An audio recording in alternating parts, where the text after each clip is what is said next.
And I think we're live. Hello, everyone. On behalf of Paloma Press, Trio House Press, and Vox Populi, thank you so much for joining us this afternoon. My name is Eileen Casanero. I'm the publisher of Paloma Press and Poet Laureate of San Mateo County in California, with Chave Neese and Michael Sims, your hosts for this event. I'd like to turn you over to Chave, who is co-executive editor of Trio House Press and whose poetry collection, Locust, is forthcoming from Salmon Poetry in Ireland. A member of the Concord Poetry Center in Massachusetts, Chave currently resides on a barrier island off the coast of Florida. Take it away, Chave. Thank you so much for having me, Eileen, and for inviting Trio House Press. We're happy to be here. I'm happy to introduce Madeleine Barnes. We at Trio House Press, we are so fortunate to have acquired her work, and we're excited about the launch of her full-length collection, You Do Not Have to Be Good. It's released this July.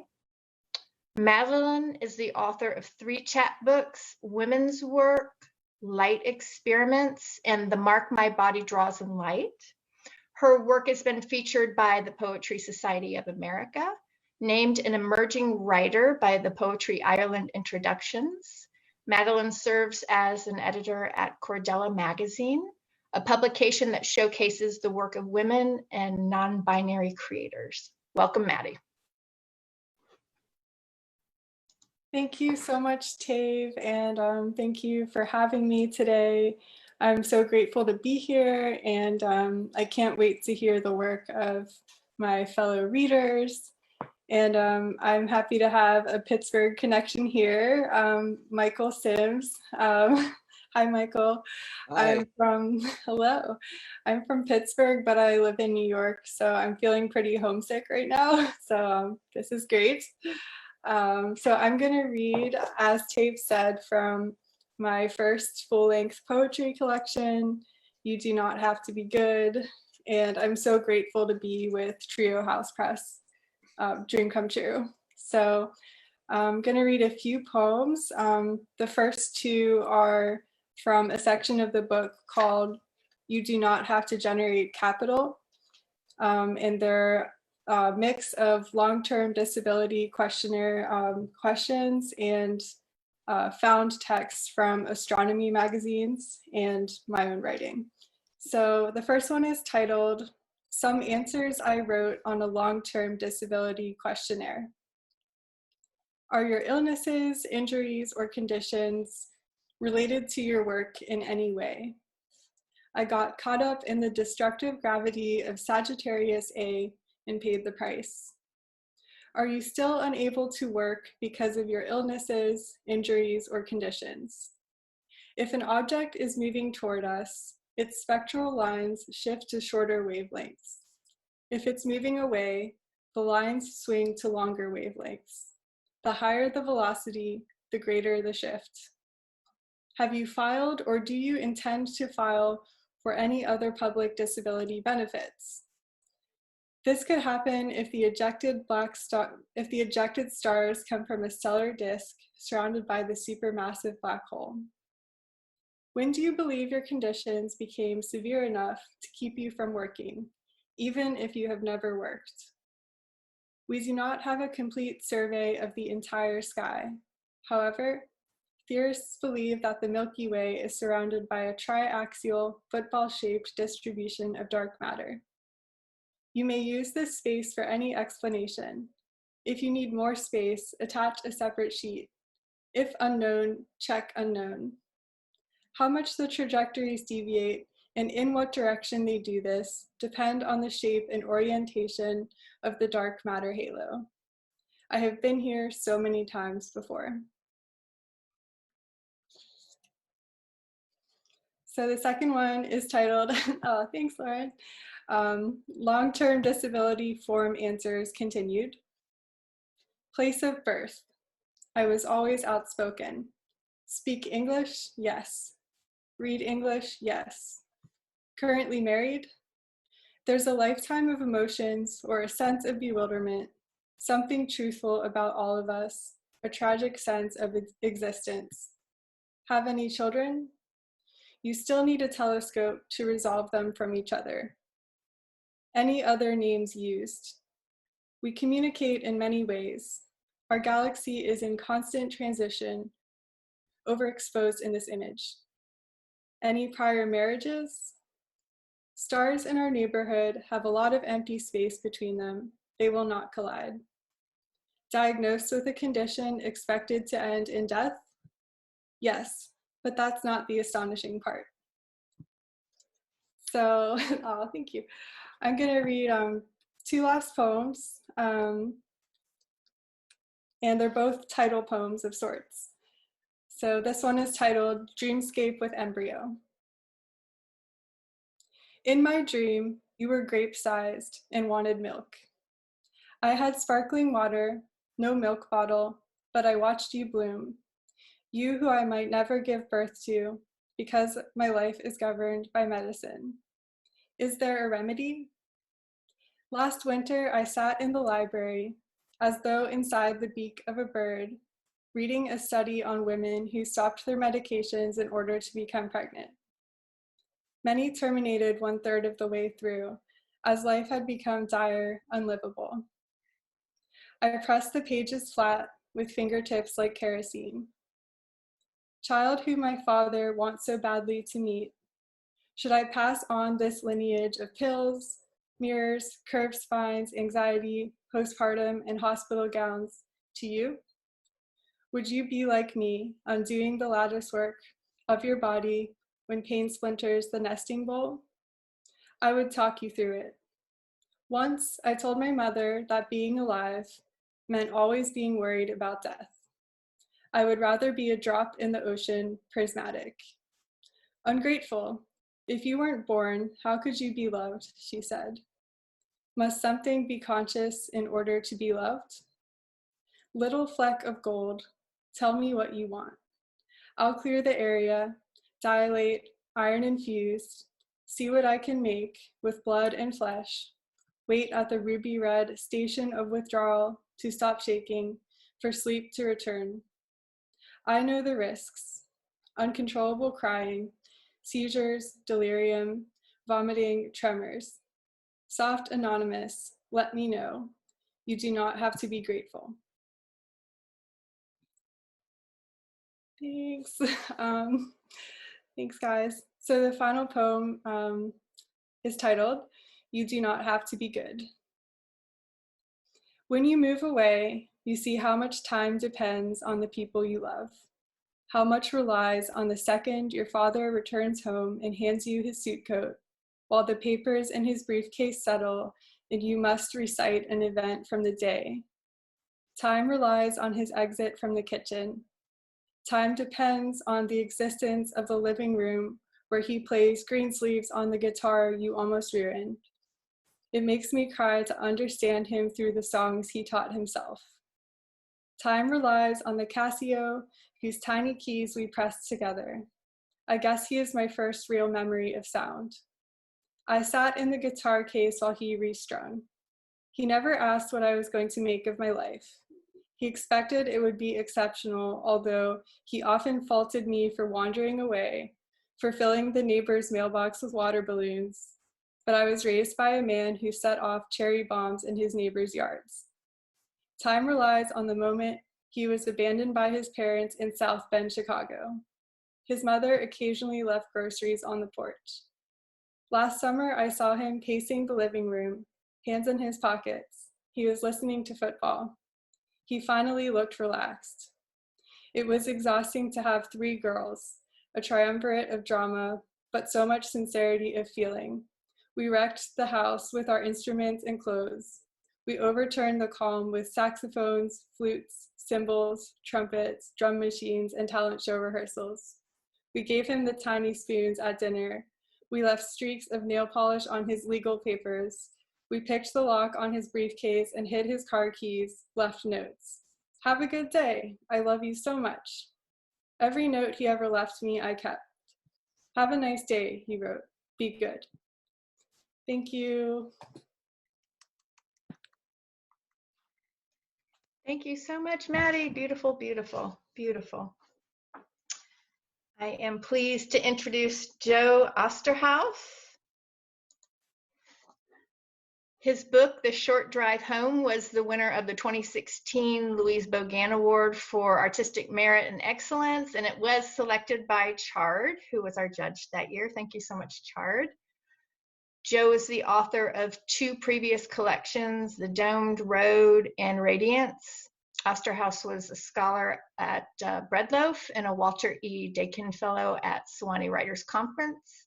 His work has appeared in Agni, Bomb, the Yale Review, Plowshares, and others. Currently, Joe lives in Northern Virginia with his wife and son. Welcome, Joe. We're happy to hear you read. Good afternoon, everyone. And I'm honored to be here today and have a chance to read with these other fine poets. And I want to give thanks to Osterhaus Press for bringing the book to light and offer special thanks to Chard deNiord, whom, as Tave said, selected the book. And the fact of his selection was, made it double an honor. So thank you all. I'd like to dedicate my reading today to Bob Mezzi, who was a teacher of mine and whom I learned just today had passed. So dedicate these poems to Bob. The first poem I'll read is called The White Oak in the Storm. When the storms come, they rear back as the light coarsens, green as a tide pool's nibs of glass. Swept by barreling drafts that print the grass, their branches roll a whale's back to the net of rain, and large-grained in the thunder, quail as a stray brand of lightning clarifies, and checkerboards a path shot through with ice down which the bolt, like a water-swept flail, strobes, and a shock-wide excess twigs and pores. Struck, they split and die almost at once, live sap charged to pewter in their veins, and char at every knot as the bolt's course devours even the leaf tips, singeing wet air. Downed wires nip down branches as the sky is clear. And the next poem is called Watering at Night. And I apologize, my setup isn't great here.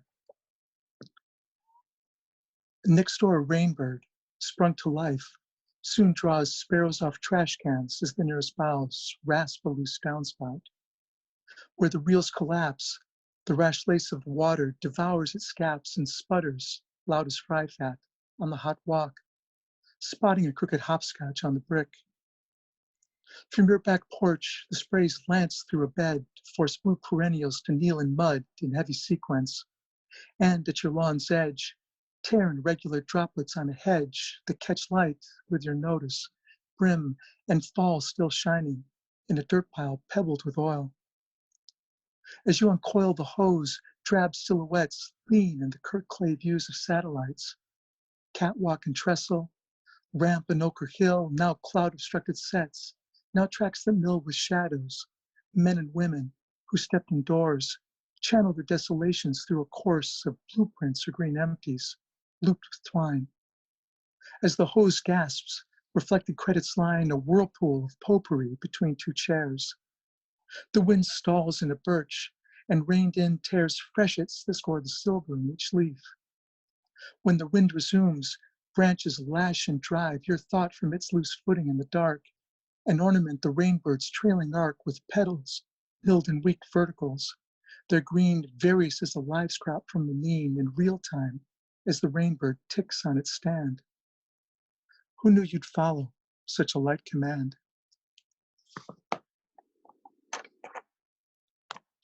And this next poem is called 3-Card Monte.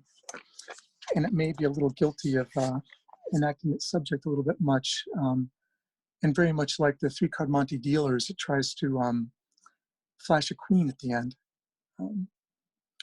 3-Card Monte. Despite the worlds it spins off every day, the million worlds that branch out from changed plans, coins tossed in fountains, unread letters, play of numbers in a bookie's notebook, chance always casts its influence in a bronze, many-sided as a dealer palming a queen. The Spanish Armada, broken by high winds, granting the fire ships their pretty screen.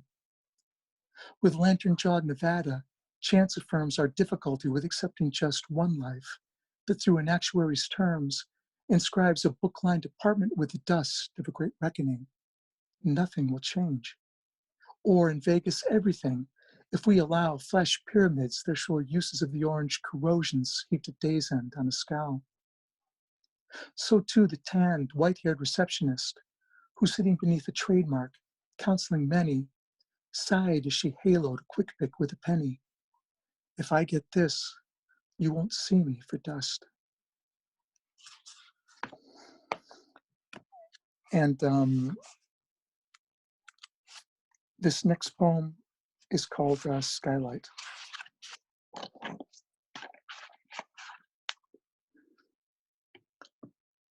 Look, and what may be satellites appear in even a noon sky, quaking as their positions in the clear evade the eye, hallucinatory, then diamond-backed as sharp stones in a stream, or embers from a wildfire blown whistling through tamarack and elm.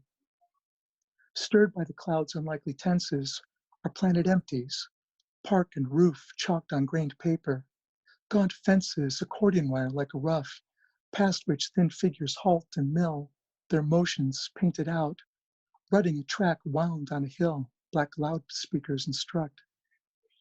Such heights, drawn through our monitors, model the sun's decline in clays that spooned out from its course over billboard and ravine, heap at the ends of towns, where pipe organs, substations blot the stars, and tranches of pinwheeling argon wrap parlors in faint uproar.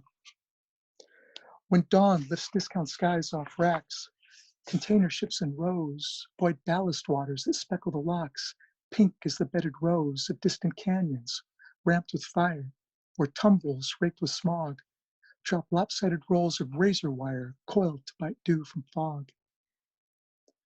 Yet nowhere can the eye reclaim the inward settling weight of the day, brisked by a tedium. You first walk through a gate that now from on high appears a gap pinned by a loose-jointed mast, where tourists shake out the same trifold map and the blue kites from your past. And I'll finish with the last poem in the book, which is called Song. Now of an age when time is everything, we wake in the first light to slate gray birds. Sweeping in view off shrouded trees, they peck and choke down curds of suet, scold the menacing shadow, sing. Honeycomb with song, our summer drags ivy like barbed wire through the watershed, where in stained pews, saprophytic fungi ridge and spread wrinkled ears to the snap of plastic bags. Last spring, we slept with the window open, listening to the blackbird's voluble plea. And when our love came due, we heard within our words the window tree, dragged by the weight of the moon, thick-leaved, misshapen. Thank you very much. That is beautiful. Thank you, Joe. I now wish to introduce Ivy Alvarez, the author of Diaspora Volume L, published by Paloma Press in 2019. Ivy is a MacDowell Colony Fellow, a Hawthornden Den Fellow, as well as a Literature Wales and Australia Council for the Arts awardee. Widely published and anthologized, her poems have been translated into Russian, Spanish, Japanese, and Korean. Please welcome Ivy Alvarez. Hello, everyone. Thank you so much, Eileen. And I'm really excited to be a part of this event. I'll be reading 4 poems, 2 from Volume L, Diaspora Volume L, and 2 from the next volume, Volume N, forthcoming from Paloma Press.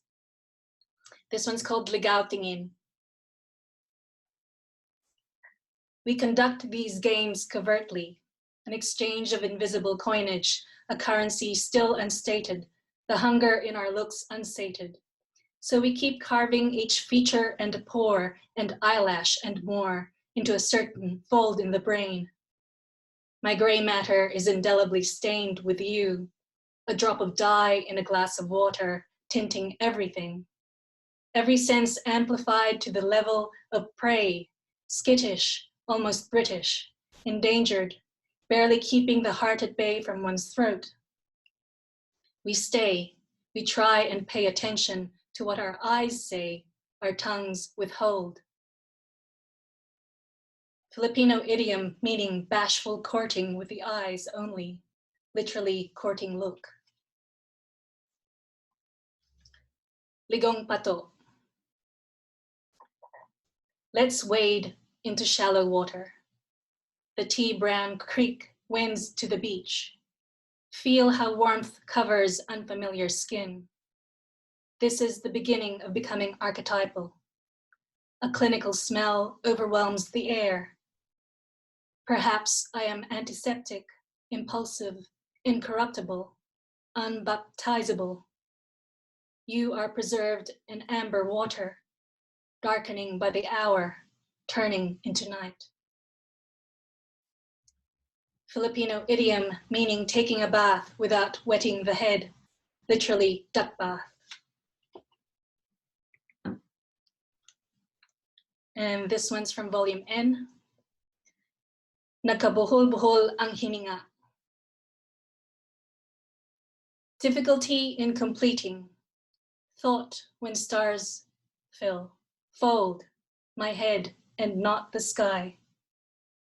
And there's an extra stutter, no, sliver, of what's expected when we go by and you go by.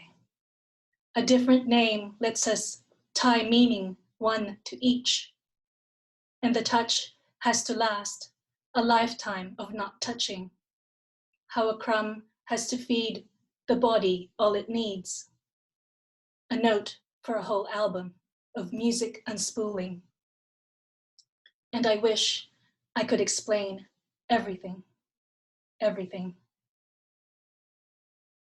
Filipino idiom meaning gasping for breath, exerting oneself, literally knotted breath. And the last poem.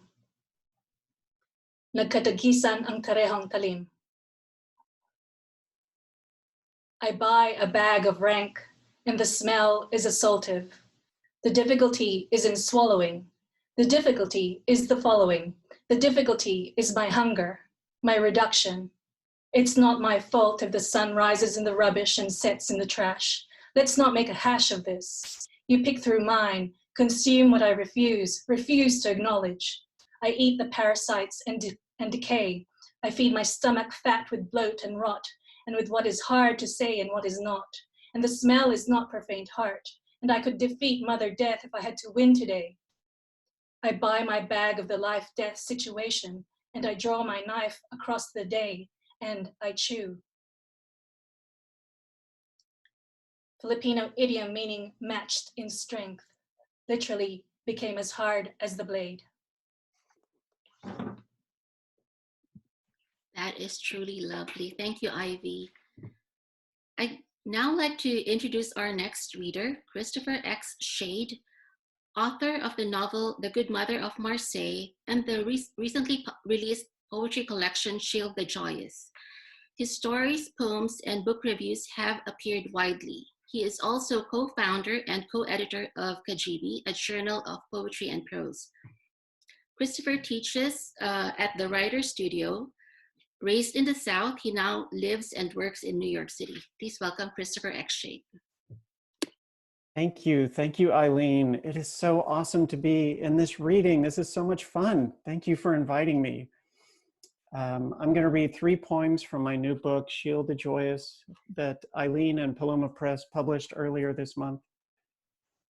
Mary and Joseph noticed that Jesus had to pull things closer to see them. And so it went that in his 5th year, Jesus was given glasses. They were like the ones I had as a boy. They were enormous on his face, and no one told him how ridiculous he looked. This was how it was and is and always will be. And a little time passed, the time of children, the playtime that I did not know would mean so much, climbing trees, wandering dry creek beds. He was able to distinguish the donkey at pasture from the dog, and trees, the olive from the almond. And so it came to pass that his vision got worse, But this wasn't as important as food on the table and shoes. And so as he grew, he wore the glasses but could not see true. Time and again, as prophesied, he could not read transit signs and got turned around in New York City. He missed buses. He missed appearances at peace rallies and birthdays at Rosa Mexicano. But who better knew, who better than this visionary, that to fall out of touch is to fall into peril? The subway brought him from way out in Queens to Soho, Tribeca, Nolita, and NoHo, where I've seen him, yes, there, among shoppers who golf and own beach homes. I've seen him at the top of subway station stairs, like a pickpocket of passports and souls, watching from behind enormous glasses, the blur of all peoples passers-by. Thank you. This book, Shield the Joyous, is largely concerns the loss of loved ones to the disease of addiction. It's dedicated to my baby brother, whom I lost in 2017, my brother Matthew Misko. This poem I haven't read before. Not policeman, car salesman, captain of a towboat, and not an ad man, game show host, but to name a profession that could have suited me better with you. Would it be prosecutor and defender rolled into one, as Kafka's letter to his father?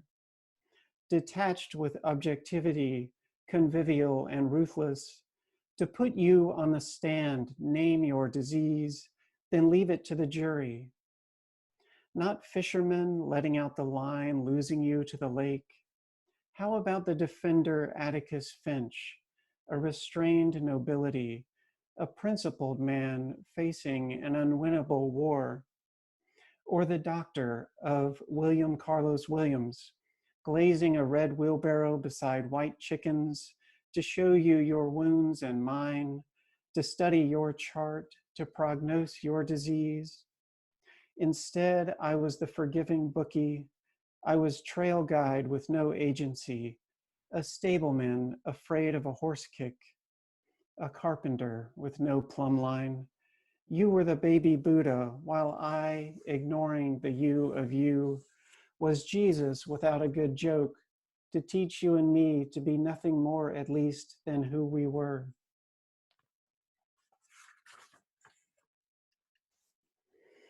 Thank you. This is the last poem I'll read. What if you're still alive and I'm mistaken? You're living a day you'd love to live again and over again, laughing at a squirrel that backflips, placing rose petals on centipedes, breathing in pine aromas and loam, walking barefoot on warm woolen grass. You're a bit sunburned because the light felt good.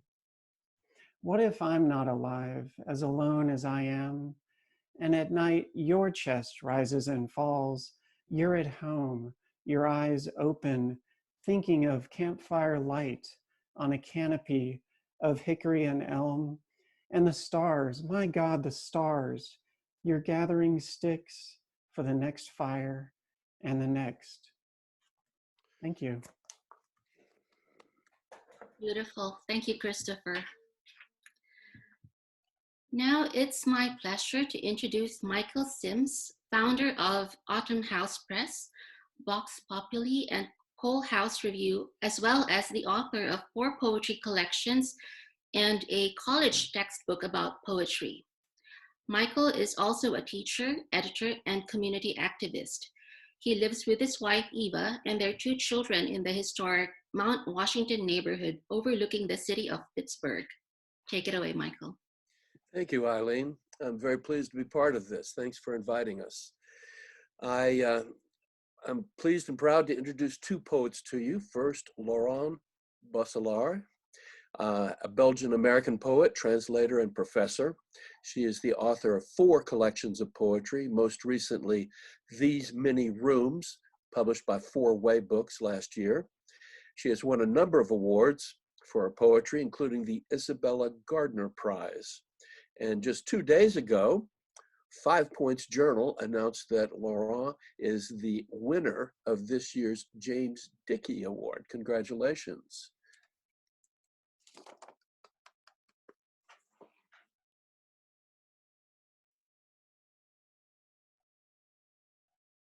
Can you unmute?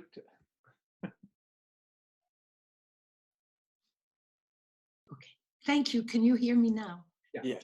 Okay. Yes. What amazing poems we've just heard. People, thank you. Thank you for those strong and powerful and image rich and inspiring, and I feel carried. Thank you. And thank you, Eileen, and thank you, Trio, and Trio House and Paloma Press.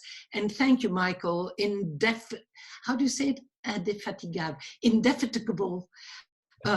Michael Sims, thank you also for the stance you take, and Vox Populi, that is necessary, absolutely necessary. Because I want to thank 5 Points for the prize they gave me. I'll read 3 poems from the bunch of poems that they gave the prize to. The first poem is called Evening. Gone, another day, gone. Its chest shredding tragedies or frivolous whims equally scavenged by dusk. Soon the wind will come rest in the knotty trellis of my tree. But in the west, sudden, the sun's last blades slice the dusk and stain the clouds vanishing, so that for an instant the whole sky is ablaze with dying, its own radiant dying, and then twilight dulls it all. I'll gladly give in to what it will bring. The good book I will return to, the possums wobble in the yard, the moon's thin curl as it wisps in and out of the mist. It too soon invisible under the weary lids of night. Thank you.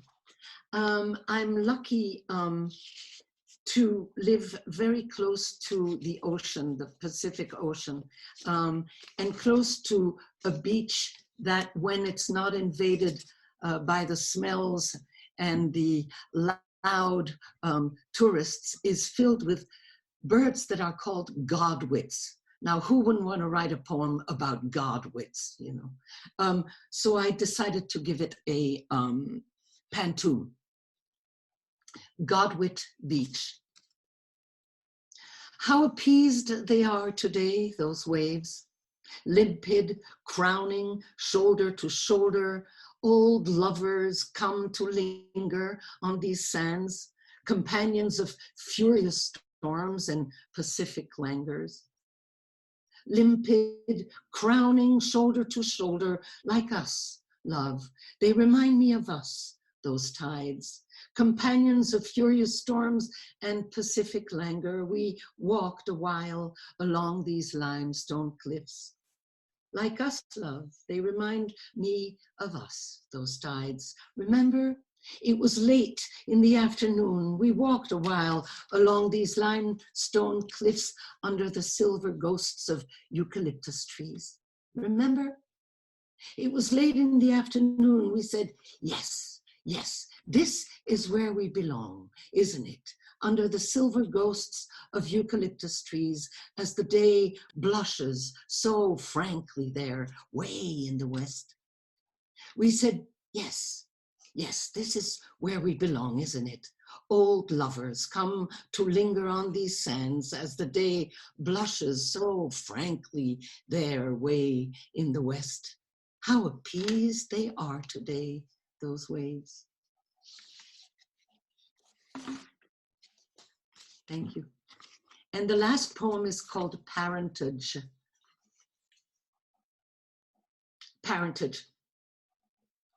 Mine is not from the morass of Flanders marshes, although their hues ink my eyes.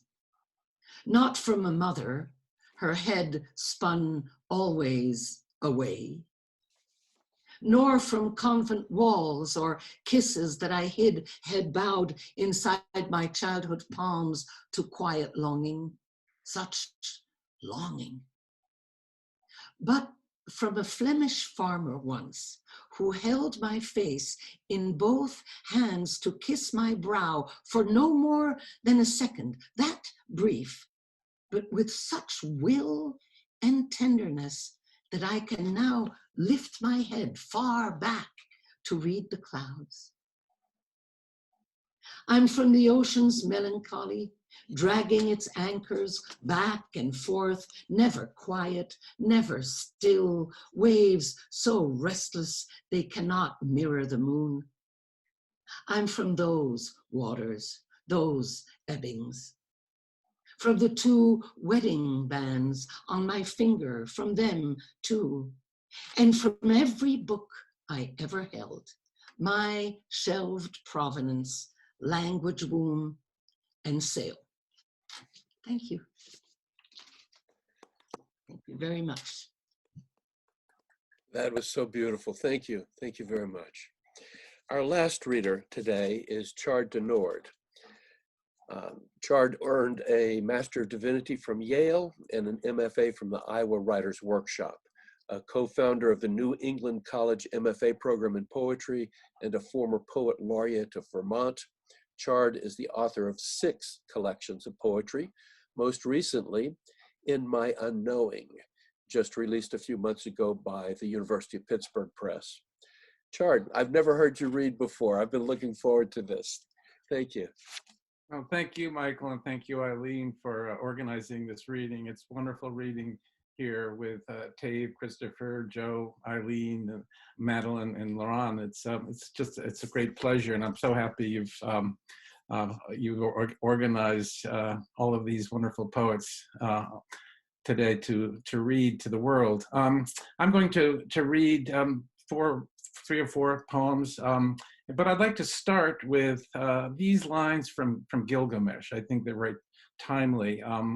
This is from Herbert Mason's translation, and these are lines that the chorus recites or utters shortly after poor Enkidu has died and Gilgamesh is in terrible grief. It goes like this: all that is left to one who grieves is convalescence, no change of heart or spiritual conversion, for the heart has changed and the spirit has converted to a thing that sees how much it costs to lose a friend it loved. It actually goes on, there's more eloquent lines, but I thought that those lines just capture what so many people are feeling right now. So I thought I would start with a poem, so read a few new poems actually. I wrote this several weeks ago.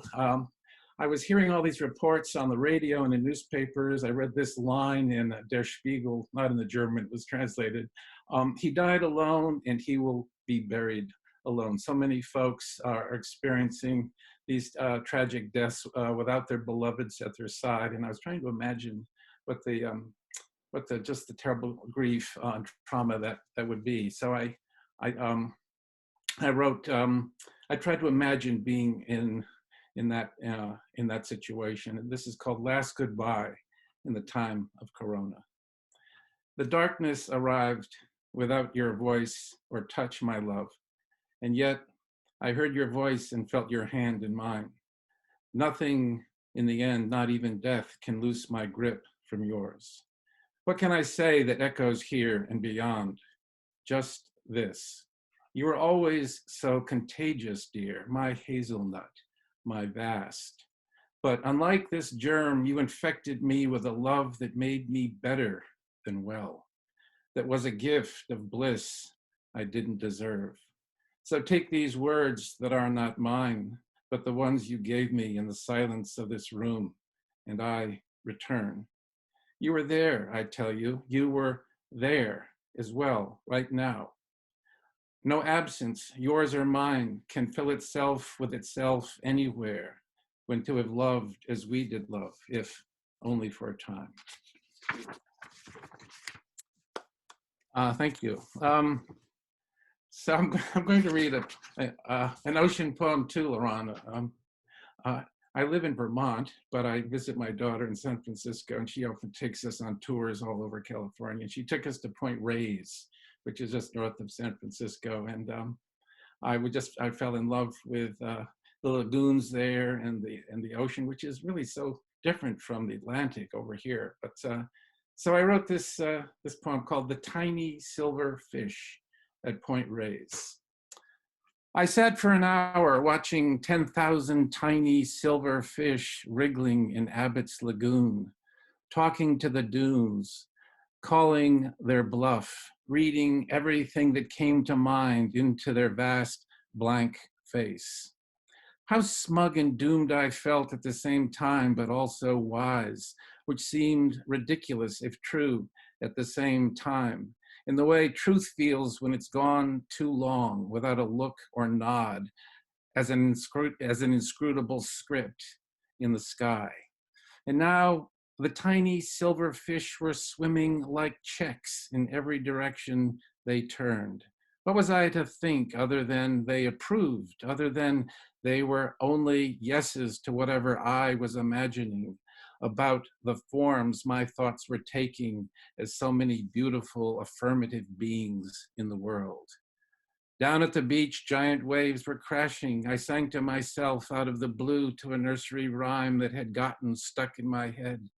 Every star is an ear that needs to hear a certain word it loves the sound of, even more than its name. I sang it again, then took a drag on my unlit cigarette since I was trying to quit, and told the body of a sacred fish picked clean by gulls the word.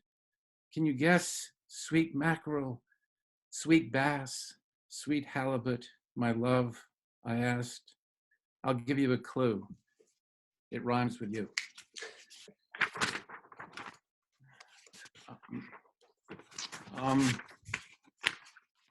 My wife Liz always tells me I should read something that's just a little bit funny. Of course, you know, it's hard to write funny poems. There's some people who just have a natural gift and can write them no matter what. So I just wait for those moments when something comes that I'm not thinking is funny, and it may be a little bit. This is called How to Diet. Eat your hunger. Put some sugar on it and a little butter too. Then eat it 1,000 times in all its various flavors until you're so full of emptiness you could eat 1,000 more, but don't, because you've allowed yourself a little morsel of celery instead and a radish for dessert to fatten your discipline. A postprandial nibble that gives you indigestion, but you chew it anyway, remembering the last cookie you had 4 weeks ago, as if it were now when you're eating it again in your head, which only angers your stomach, who has captured you and is holding you hostage in a ramshackle cabin down a dirt road somewhere you hope will become famous someday as the site where you outsmarted it, your stomach, by simply keeping your mouth shut, despite the fact it's holding a gun to your head with your finger on the trigger, believing that you will pull it. But I digress. Just eat it with nothing on it. It's good. You'll see. This next poem is another kind of little crazy poem called Shirt, a Parable. It's about a shirt that I've just kept in my closet forever that has a tiny little stain on it that I can't get out, but I don't want to throw the shirt away, so it just hangs there now as a kind of parable. A soiled shirt hung wholly in my closet among my other shirts sheathed in plastic. I wore it once to a dinner with angels who were bedighted in the whitest fabric. It was a heavenly banquet until I spilled some chocolate on my collar and pocket. Keep washing, I begged the darkness inside the closet, which was the only wash that washed it. But such was life in paradise, where even the smallest spot branded the righteous, where just a thought turned nude to naked. So ruined then for dining again with the boring angels, I wore it everywhere as the latest fashion I manufactured by simply spilling in a line of garments I called original.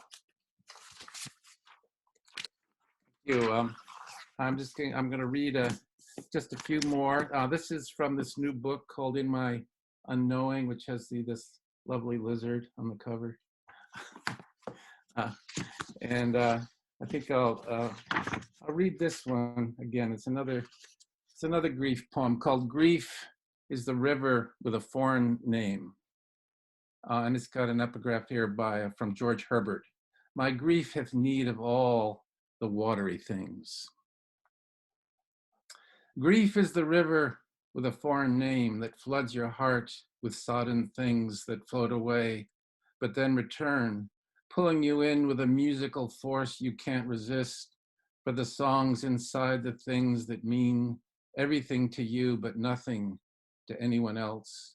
The ring, the wig, the scarf, transformers each in a current that runs between live and dead, shock and numb, which is why you imagine Earth as heaven when you see her face on the river's surface and think it's real, although you know you're singing the same old chorus Orpheus sang as he floated down to Lesbos, although you weep the same dark tears Gilgamesh wept at the gate of the sacred forest, although you swear at Kronos, who leads you by the hand into the water and squeezes your chest, then threatens to drown you if you can't say tomorrow.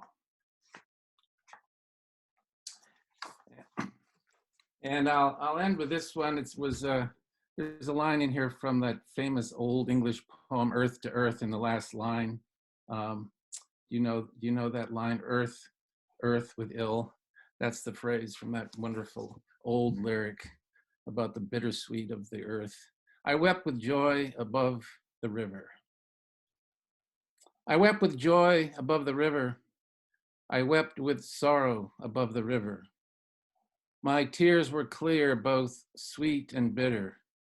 One leaf cried out to another, empty me today of all my color. Fill me tomorrow with a shot of sugar. This was the still ritual for my feet, to stand on the earth that took of earth, earth with ill, and sing. Thank you. Thank you all. It's been wonderful to read with all of you. I think we can unmute and clap for him, no? I don't know if I'm used to reading to a screen, you know. But it's great to see all your faces in your rooms. Yeah, it's good to see all of you and meet some of you too. It is. Thank you for those poems. Wow. I feel like I was very moved by all of the poems. Thank you so much. Just to repeat people's names, I want to thank everybody. Ivy Alvarez, Christopher Shade, Madeleine Barnes, Joe Osterhaus, Laurent Bosselaar, and Chard deNiord. All of you, just really wonderful. It's been a great pleasure listening to you. I also want to thank my co-curators, Tave Nice and Eileen Casaneto. And Eileen, thank you for pulling this all together, doing the tech work. It was great. It's been an honor to work with all of you. Be well, be safe. Thank you. Thank you. Thank you. Bye. Thank you.